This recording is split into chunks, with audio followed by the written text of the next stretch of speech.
Pernah nggak sih kamu duduk sendirian lalu tiba-tiba kepikiran, aku ini sebenarnya punya apa? Di saat orang lain terlihat punya bakat, punya kelebihan, punya arah hidup yang jelas, kamu justru merasa kosong. Seperti berjalan tanpa tujuan, tanpa sesuatu yang bisa dibanggakan. Dan yang paling menyakitkan bukanlah ketika orang lain meremehkanmu, tapi ketika kamu mulai meragukan dirimu sendiri. Pelan-pelan, kamu bertanya dalam hati, kalau aku tidak punya kelebihan, apa aku tetap berharga? Di usia remaja, perasaan seperti ini bukan hal yang aneh. Justru, ini adalah salah satu fase paling jujur dalam hidup. Kamu mulai membandingkan diri dengan teman yang lebih pintar, lebih percaya diri, lebih berbakat. Media sosial makin memperparah, seolah semua orang sedang berlari cepat sementara kamu tertinggal jauh di belakang. Overthinking datang tanpa diundang. Kamu mulai mempertanyakan masa depan, kemampuan diri, bahkan nilai dirimu sebagai manusia. Kadang kamu terlihat baik-baik saja di luar, masih bisa tertawa, masih bisa bercanda, tapi di dalam ada suara kecil yang terus berbicara. Aku gak cukup baik, aku kalah dari mereka, aku gak punya apa-apa. Dan semakin sering suara itu muncul, semakin kamu mempercayainya. Tanpa sadar, kamu mulai membangun identitas dari rasa kurang itu.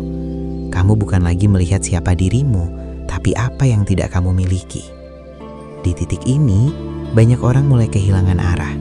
Bukan karena mereka malas atau tidak punya potensi, tapi karena mereka terlalu fokus pada kekurangan. Mereka merasa harus menjadi sesuatu dulu baru boleh merasa berharga. Seolah nilai diri itu ditentukan oleh prestasi, pengakuan, atau kemampuan tertentu. Padahal ada sesuatu yang lebih dalam yang sering kita lewatkan.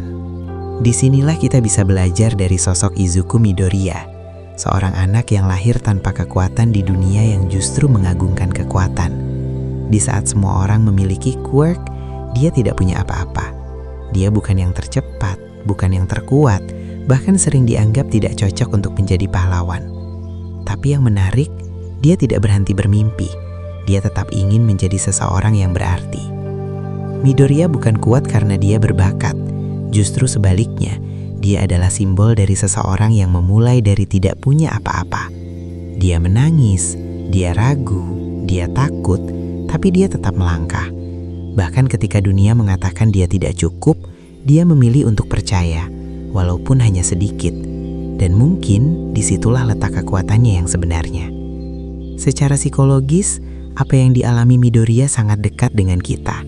Ini disebut sebagai self-worth crisis, ketika seseorang menilai dirinya hanya dari apa yang dia miliki atau capai.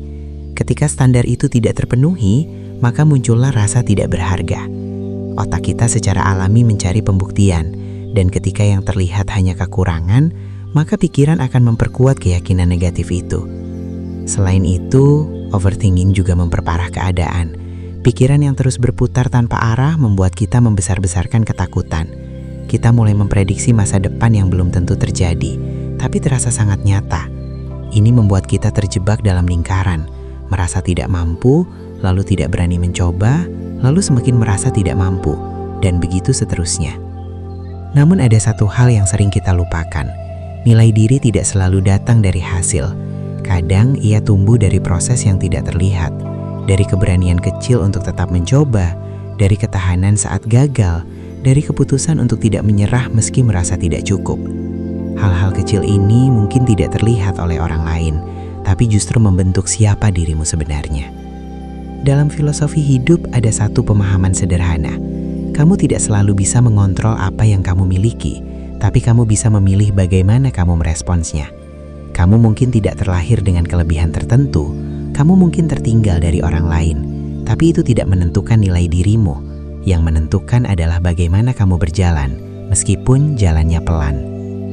Ada juga konsep yang sering disalahpahami, bahwa kita harus menjadi sesuatu dulu baru berarti.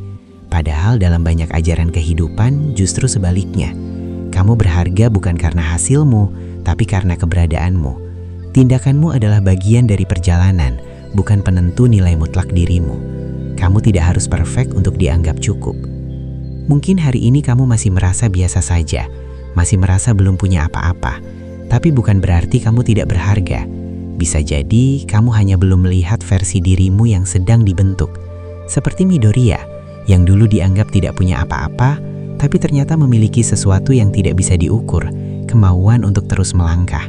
Dan pada akhirnya, mungkin pertanyaannya bukan lagi apakah aku punya kelebihan, tapi apakah aku mau terus berjalan meskipun aku belum melihat kelebihanku.